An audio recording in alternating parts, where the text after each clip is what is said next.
इसमें औरतों की जिंदगी बर्बाद नहीं होती तलाक तलाक तलाक बोल के। जाहिल चुप, कश्मीरी जाहिल चुप, चुप। सुनो, भेज दूंगा। साहब, आगरा के कुछ मौलवियों ने, कुछ उलेमाओं ने भागेश्वर धाम धीरेन्द्र शास्त्री जी की संगत से, उनके प्रवचन से मुसलमानों को दूर रहने की हिदायत दी है। उनका कहना है कि धीरेन्द्र शास्त्री जादू दिखा के या गुमराह करके कुछ मुसलमानों की घर वापसी करा रहे हैं या धर्म परिवर्तन करा रहे हैं। धीरेन्द्र शास्त्री जी एक अंतर्यामी है, महाज्ञानी है, एक जादूगर है या माइंड रीडर है। मैं इसमें नहीं जाना चाहता क्योंकि मुझे इस फील्ड का ज्ञान नहीं है।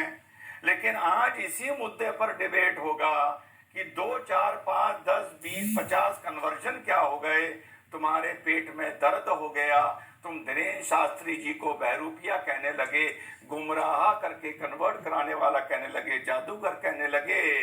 और जब जाकिर नायक यही काम करता था तो माशाल्लाह माशाल्लाह करते थे।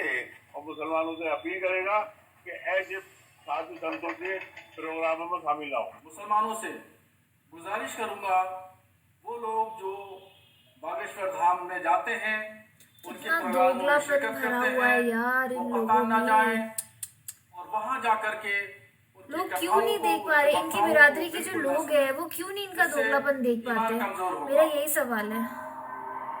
अरे भाई, सोशल मीडिया का जमाना है, न्यूज चैनल्स है, नमस्कार, सत श्री अकाल, अस्सलाम वालेकुम, कैसे हैं जनाब। तो इसी मुद्दे पर हो रहा था डिबेट कि मुसलमान औरतें कुछ जाकर जो वहां पर कन्वर्ट हुई हैं। बहन, सनातन वैदिक हिंदू धर्म में स्वागत है। भाई बहनों में शादियां नहीं होती। इसमें औरतों की जिंदगी बर्बाद नहीं होती तलाक तलाक तलाक बोल के। तो साहब, जब बात आई तो इस पर जो मेरा टेक था, छोटा वीडियो है, पहले सुनिए मैंने इस कन्वर्जन को लेकर क्या कहा। अमित जी, जब हम खेतों में सरसों बोते हैं तो सरसों के कुछ दाने हवा से इधर उधर उड़ के चले जाते हैं और वहां पर भी थोड़ी थोड़ी सरसों निकल आती है या चावल निकल आते हैं या गेहूं निकल आते हैं। तो कट्टरवाद का, धर्म परिवर्तन का, किसी को कन्वर्ट कराने का जो सरसों की खेती थी वो दुनिया में और देश में पहले शुरू किसने करी? भाई मैं तो मानता हूं मुसलमान ने शुरू करी। अब वो हवा से उड़ के वो बीज दूसरे धर्मों में जा रहे हैं। हिंदू धर्म एकमात्र ऐसा धर्म है, 2 धर्म, सनातन और यहूदी, जिन्होंने कभी भी अपने मजहब का कभी प्रचार नहीं किया।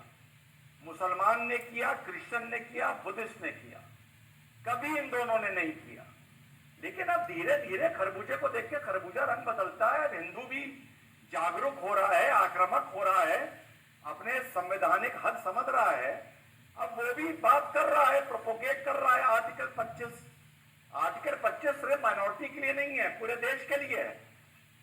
और अगर किसी को कन्वर्ट कराने से कुछ प्रॉब्लम है तो जब जाकिर नायक ये सिलसिला शुरू किए था तब मुसलमान उसका इसी तरीके से विरोध करते तो शायद ये नौबती ना आती। जाकिर नायक, लेकिन जब जाकिर नायक कन्वर्ट कराता था तो वाह वाह वाह वाह करते थे, वाह वाह। देश छोड़ के भाग गया ना, वो तो आया ही नहीं, ऐसा भागा। बारी है, तुमने जो खेल शुरू किया था वो दूसरा खेल रहा है।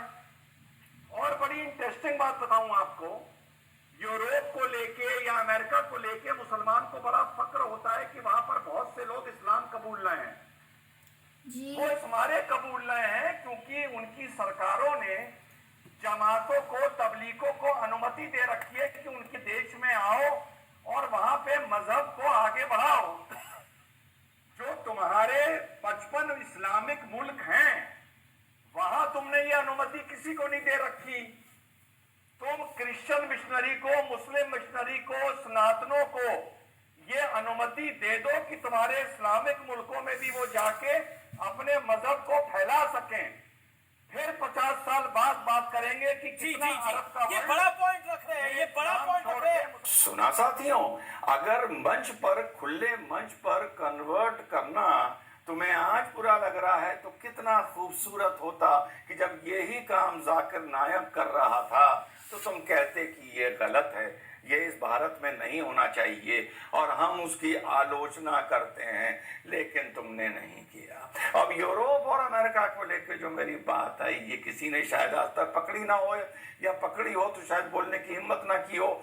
बड़े गर्व से, बड़े फख्र से मुसलमान कहता है कि देखो यूरोप में कितने लोग इस्लाम कबूल रहे हैं। अरे मूर्खों, अले जाहिलों, वो इस मारे कबूल रहे हैं क्योंकि उन देशों में इतना खुलापन है, इतनी आज़ादी है, इतना फ्रीडम ऑफ स्पीच है, फ्रीडम ऑफ रिलीजन है, सच्चा सेकुलरिज्म है कि वो तुम्हारी जमातों को, तुम्हारी मस्जिदों को, मदरसों को ये इजाज़त देते हैं कि यहाँ आओ, यहाँ पर महफिलें करो, यहाँ मरकज़ चलाओ, यहाँ पर बयान दो और लोगों से गैर इस्लाम मानने वाले लोगों से मिलो, और चाहो तो वो अगर इस्लाम कबूलते हैं तो बहुत अच्छी बात है।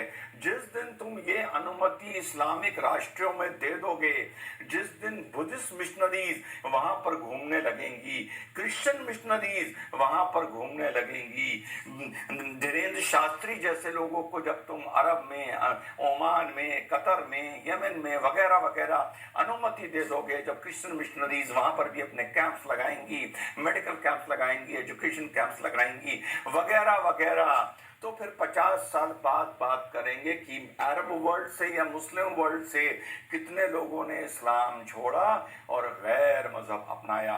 ये वैसे ही है कि मेरे घर तो तू आएगा, तेरे घर तो मैं आऊंगा, लेकिन मेरे घर तू नहीं आएगा।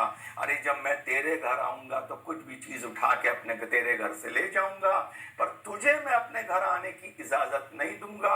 और जब बाद में हिसाब होगा तो मैं कह दूंगा कि देख, तेरे घर की कितनी चीजें मेरे घर आ गई, पर मेरे घर की कोई भी चीज तेरे घर नहीं गई। वो तो सीधी सी बात है कि उसने इजाजत दे दी थी तुम पर भरोसा कर कर, तुम्हारे ईमान पर भरोसा कर कर, कि उसने तुम्हें अपने घर पर आने दिया और तुम्हें चीजें चुराने दी, लेकिन तुमने तो उसे अपने यहाँ आने की अनुमति नहीं दी। लेकिन इसमें दूसरी बात ये साफ निकल के आती है कि गलती उसकी भी है जिसने आपको इजाजत दी कि यूरोप और अमेरिका में आओ, जमातें चलाओ, मरकज चलाओ, बयान दो, इस्लाम से जुड़ी महफिलें लगाओ और वहां पर लोगों को समझाओ कि इस्लाम कैसे अव्वल मजहब है। तो गलती अगर आपकी तो भले कम है, लेकिन उन जाहिलों की, उन मूर्खों की ज्यादा है जो आपको इजाजत देते हैं और आज से 75 या 100 साल बाद रोते नजर आएंगे। तो इस पर मेरा बिल्कुल सीधा सा ये टेक था। इसके बाद आई भाई हिंदू राष्ट्र की बात, कि ये हिंदू राष्ट्र की बात, वो जाहिल रशीदी बोला, लेकिन जब वो धर्म ये फिर आ गया राष्ट्र की बात करने लगे और राष्ट्र के विरुद्ध बात करने लगे, संविधान के खिलाफ बात करने लगे, तो फिर कहीं ना कहीं उस पर सवाल उठेगा। इन लोगों को शर्म नहीं है, रोते गाते आई जाते। इसको इतना बेइज्जत किया है रिजवान अहमद ने टीवी डिबेट्स में। ये हिंदू राष्ट्र की बात क्यों करता है?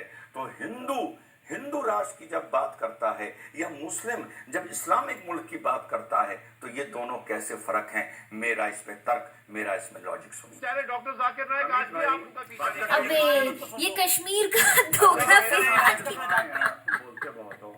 इसको मुझे तो लगता है किसी दिन रिजवान अहमद के सामने ये पड़ गया ना, इसके सर पर डंडा बजा देंगे। जमातों को खुला घूमने का अधिकार है। इसको शर्म नहीं है बिल्कुल भी, इसकी आंखों में शर्म नहीं है। ये जितनी जमात है ना, इनकी आंखों में शर्म नहीं होती। जाएगा। पहली बात तो खुश ना हुआ करो कि लोग इस्लाम कबूल रहे हैं। इस्लाम इसलिए कबूल रहे हैं क्योंकि उन मुल्कों ने ये आजादी दी है कि तुम उनके मुल्कों में आके अपना मजहब फैलाओ। पहली बात।